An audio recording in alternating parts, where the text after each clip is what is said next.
với ni quả thằng anh ya với đã so bạc cái mi sắm lý bằng ya radio siêu cái nó mega district emergency operation center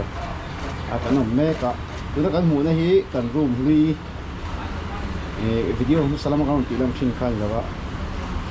đây room mà hay cái sân to cho nên anh sẽ thấy đằng chuan ấy thì là DC chút nó trình khai nhá sau là bằng số treasury nằm bằng khai ta chuan thì là sir sometime in sir anh sẽ thấy đằng chuan court lui nằm bằng khang nằm bằng han anh ta mà cái nằm khai cho hay mà chamber pay ho khani ta khami chak chi khan sometime in sir khanin room pay khan tai run chho hian dai room a hianin district emergency operation center hi aom to ni chuan ti lai hi QRT te potai kan om ve nga la chuan when video kan siam chan chu ei fu kan ma chan dona sida sang tam thina chunga chuan na stakin cái điểm bột sấy lộc thủy ra hay số nó mà số như QRT member đây bộ thì cái một mùa anh phải về tên thật là hết tại kia lo phải tiền nên thủy quý bữa bioma ute ombuka soan so hian kan buru thar hi kan ti lang lona hay drone thar kan ne ya hi DJI Enterprise MATRICE 30 T series so khan ya cho nên thì mình chung ấy nó mà ấy tại là battery nó mà thế rồi cả hiền mình bom mà hiền chú thì cần hông nó cần test xin đó nè chắc khóc mẹ thì search and rescue drone tí nè này Aizawl là hiền hay mà sắp nữa đi tụ ra gần ngay à tổ thâu khác chú giờ rồi mi anh đó làm đang ăn thôi na thì ở kia chả anh ya bây giờ hui chú aman sẽ chắc ra cái này ya aman he mi battery balin anh hiền nín nhà he box này hiền nín nuôi quá lệ xíu sari sang anh ya cho nên cho khóc mẹ hay YouTube à live thì kan live đó kan test rek đó thật gì à bộ anh sẽ chú hiền karon thì làm nó hay thermal drone anh ya cho camera poi FPV mode ông boka chunga hian cho nên thermal oma cho nên zoom hi 200x zoom thea cho laser finder oma cho nên range finder oma tia in size te na ang khani chu ti de boka om ta ni cho nên hi a battery ta hi charge na khani mai ta cho hết tay mini 4 pro oma đang tilang bông đó này chuan hi ra là hiện là suộc sẽ lại ok cả anh xí là hiện xí là mẹ tụi nó mà tiền anh thì cần nhớ mi mẹ này rồi bột sấu chỉ hiện anh lọc ta chuan cho hay tiền nó rồi lọc chia ta hay rồi chuột hiện chuan gimbal hi hay lâu đã đi lâu này hi hi khám chuan hi lens nằm bằng hi ở trong zone ôi tụi rừng ta này tiền hi hay ta trên hay cái muồng hiến thì đây camera anh nhá cho nên laser le thermal control tu ma hay zoom khani ta ni cho hết thì FPV mode cả chung ma hay chu sensor khani mấy ta sensor hit tam khóc mẹ chung này cho nên hi big and light ang kha search and rescue light atia de ang kha ông ta cho nên waterproof anh ya chuan battery thun dalam pangi lam pangai nào ngay cho nên hi battery ni battery hi patni vo tu ni pack hian a vo chin lok ta se pack ala vo lok battery dam kha among zong battery dam kha lo ang lo ta one for all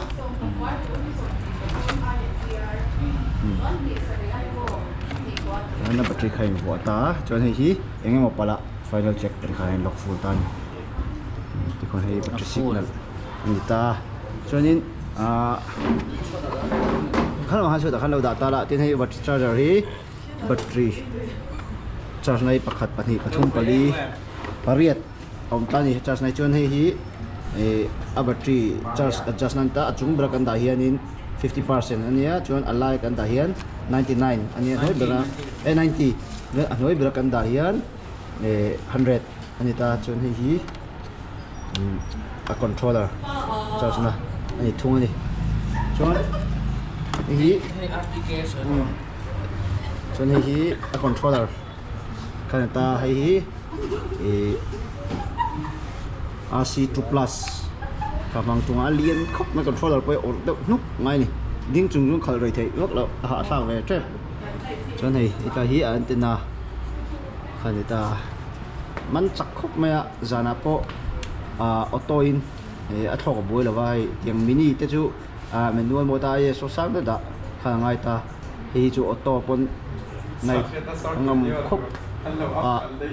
chuanin manijan blackout poka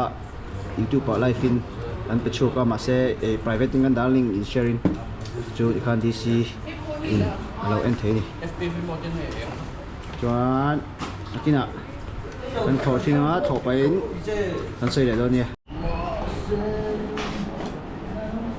to hian kan tho do ni kéo lại sử dụng cứ ăn được test cái tiệp parang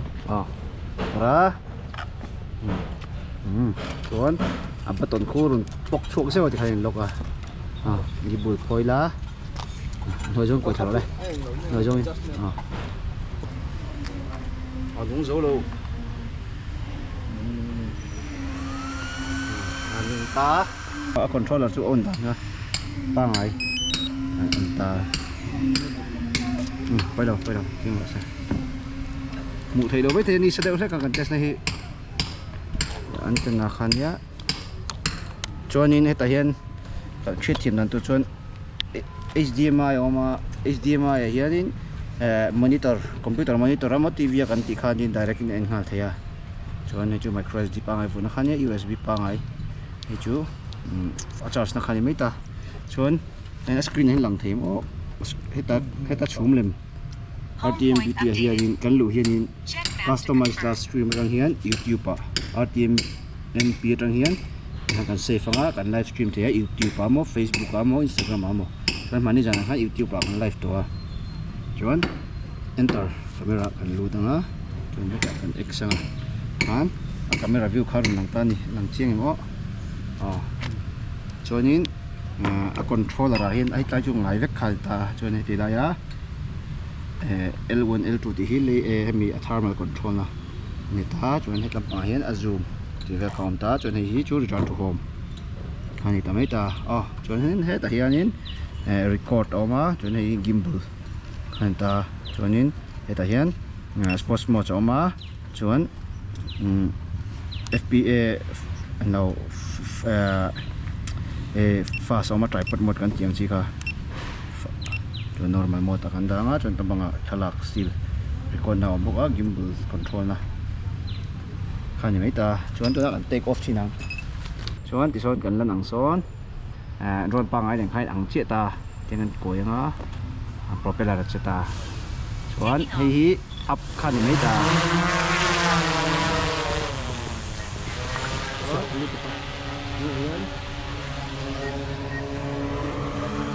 Kuku ini normal mode kita chok ta chonin FPV mode kita chonin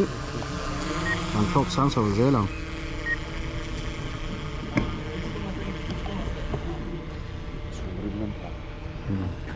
chonin he la machine kalvel hi thing tu alang thong chonin machine kalvel ko ga hen lo don ta ko cha ro kon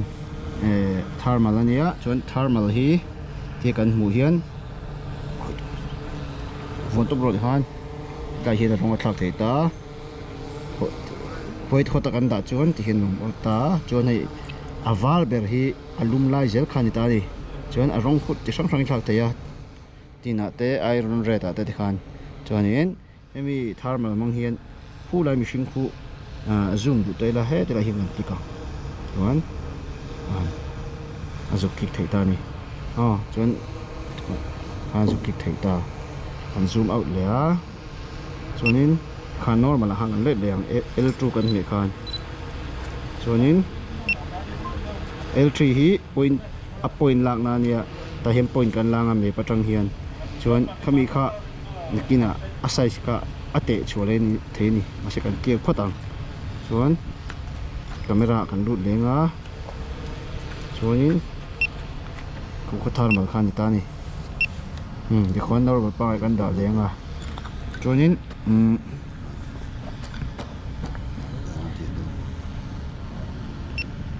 kan zoom sinang khu lai mi ko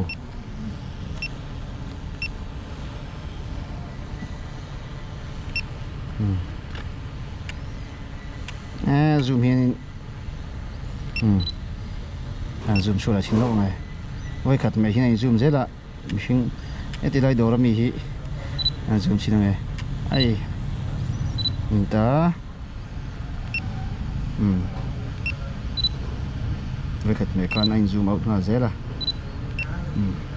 kan anh zoom out ta chuan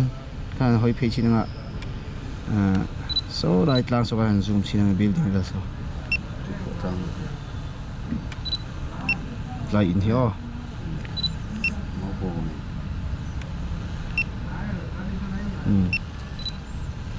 thì về khai zoom cho này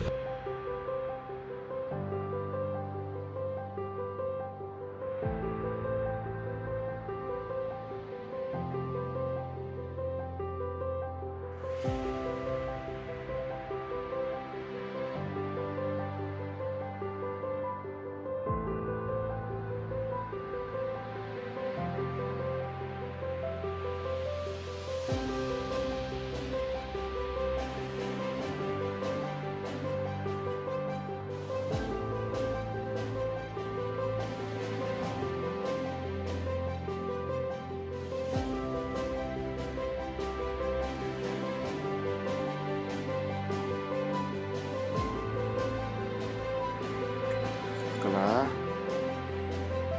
không thì ta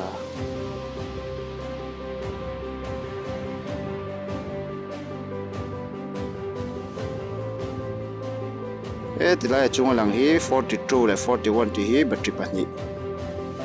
ani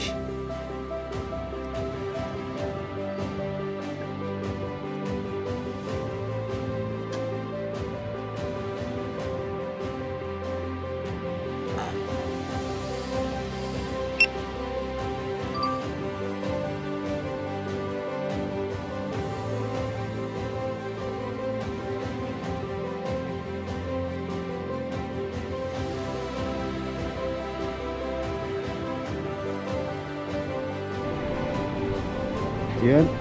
chứ không sấy mày cả lạ, anh chỉ thấy lúc này, tia, thar mà nó ăn đã hiền,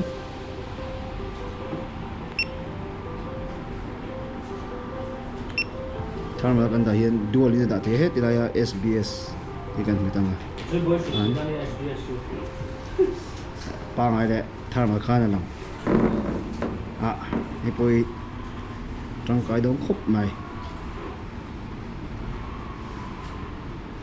Kan hrethiam ang chumo hei camera pa ngai nga hei channel kan ta ni chuain a eng hi alum lai ber khan ta la china soi vek to a net lenga angai na lenga handual na chu mai ta chuan ta hian angai khan met lenga hi that tak ani kan zo ta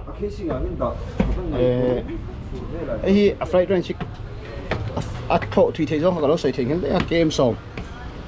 thấy thế á chuan à san giống à khan better jasari better zangan tang puya ha jasari ang khangan seta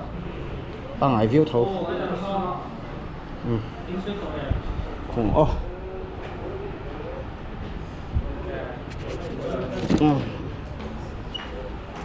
khan mi drone big chu du to kila chuanin kimani QRT chetna ngai zel le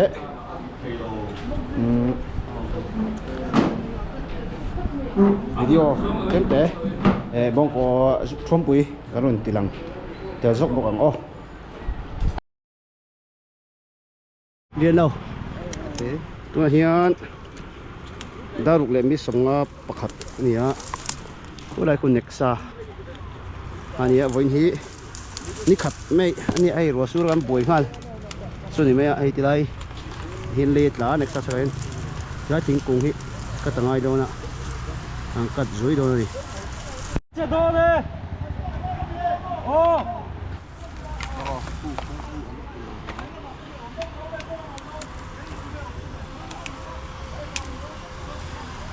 han ding la sei to ko atulo sei so ku batti phang ni achila lo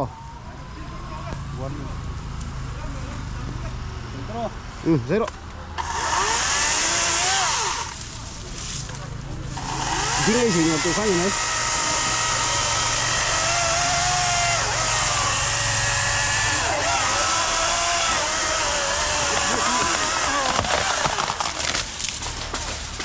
Kita em.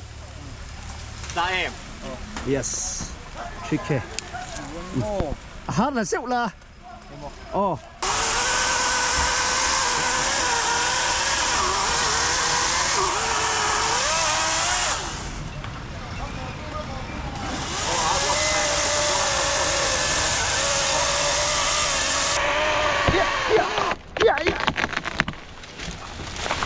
Khơi à, bị phải tự tục. Đây đúng cả thầy ôm ạ này đây là thuần là dưới ạ khu ở gần này sao tiệt thầm cái gì nó lại còn nịch xả khăn nhá do lắng ít bọc ạ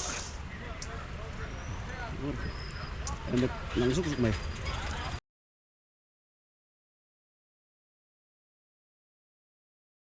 với hi mẹ như nhỉ nhỉ tụi này hiện dar sol mi som pasari nia tuna kan mala hi ngai jet petrol pump khania chuan hei kumin me nia tatama chuan hei lungka tam khop me ngai jet po an thet an khan hei thina hin ta zeu me lungka wangin chu hei tilaya hian lung thei oma chu ti thak zoi zoi ngai dona hei ngai jet phei hi ti tlak sak tak seng ani dawa chuan chuan phim phút là cái cái bôi trổ mẹ thì đây khám hi à tiếng trăng khain great hi dip lâu lạc lọt tổ box xe hình khởi lệ turin háo thọc thầm tổ xe min tâm tổ box xe xuống trong phim của ngay nhiều à xuống cái cái hồ sơ lại video tâm lại là trổ mẹ trong khi đây à nimin là mất là bang khi anh ti ta lệ turin tia anh ti là rồi đó nè đây là samples cái nó mà hay samples khi mình building thang về kia nhá hay cái motor hi ở trong ngành cáp thara cho nên này anh xìa tạo khắp mà ai khăn đúng hiện thier về ngành đạn nó khăn nhá ngành tạo hay cordless drill hole cho hết tại hiện thì cô lên mà cho anh muốn nó lóc cho alok cho nên tại hiện harness đấy cái phim cái tay hết là free người ta chơi Aizawl tin tem minti cả sạc cái gì xuống nói to khóc mày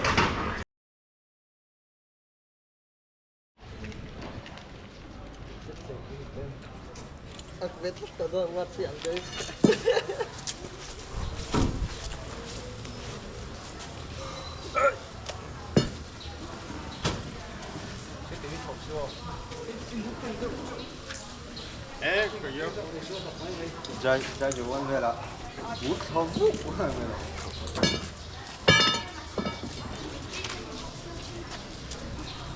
last time mình chưa có 11 mission đó nhỉ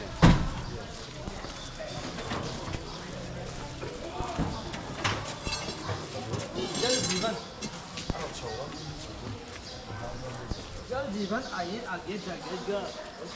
Kalau ini ingin nomor boleh. Kita tinggal satu satu ya.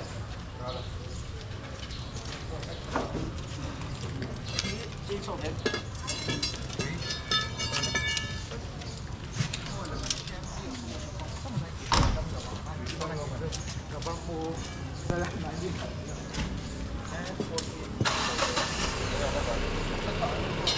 Kamera mo.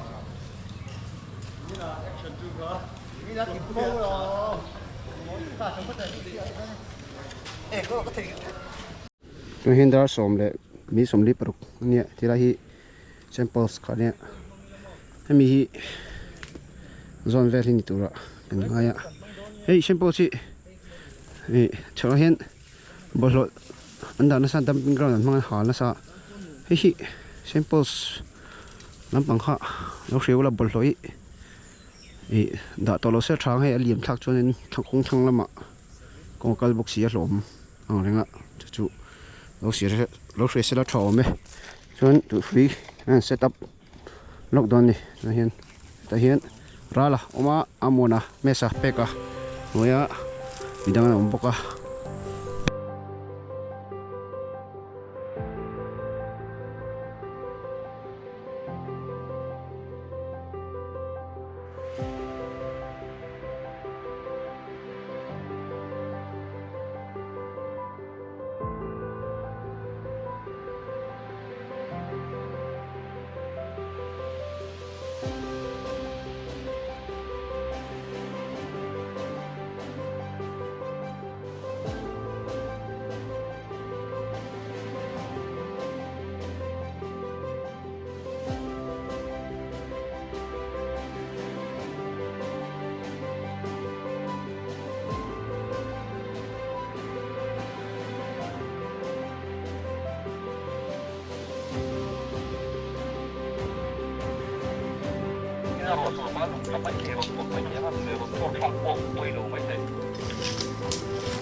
là hai cái thiên cũng liền bục liền đó trong khi cho là biết hoa được tất cả chỉ cho cả ổn hoa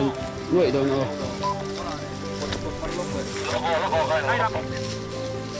nó có hết chưa mấy tạm mấy sao đó là lại pero đâu đó lên kiểu tàu lót cao mà kami cả arun so cả đó là công thăng làm bằng ổn bộ bộ cái sẽ bơi miệt rồi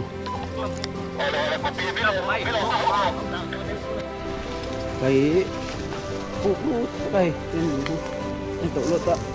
khởi em có hôm nay son về phải à chứ phụ luôn tất nhiên khởi đón chân turu đón khóc này ngay em khóc khá xuống mày Eta, oma, eta, rala, omboka. Rala. Rin ahian, ati khoi, ati kak tu, sing sing ti mahar tu.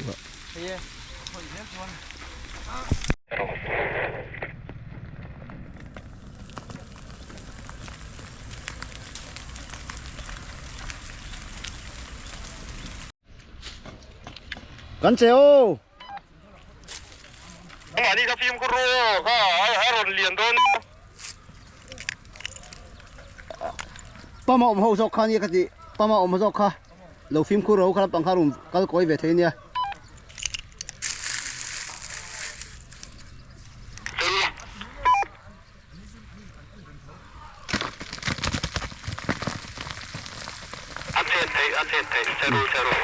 Thì rồi, muốn xem gì khác, cả ruột chết lợi này là trên pon, tiếng gì à tụi nó đục cả,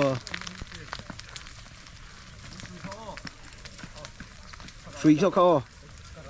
nuôi chết đang khá cả rồi, làm phèn mày rồi,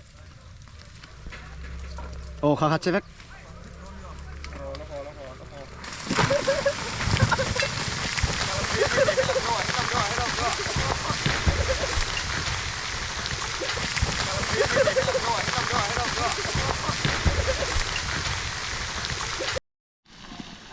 Cà phê, trời ơi, tiền đấy,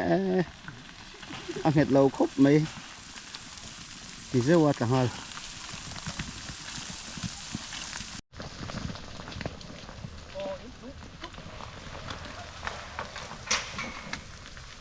lapan chau re ro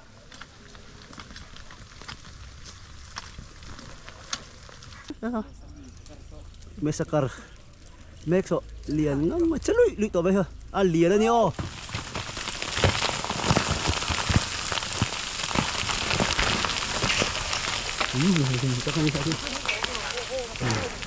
phải thật rồi dìa hốc à tang bang chú có hành thì cả sao ạ thì đây chỉ hậu hít chú thuộc tụt ta tên đô na chứ còn cho nên giữ logistics này na cái tiệm mà lạc đàn tụ lệ thì đây ngay sẽ thấy committee hin om to chúng ta chuyên en manager tụ ngay tay là cái này thì thấy chi nên soi chú khá xong khá nhá thì khan đây chú bút to con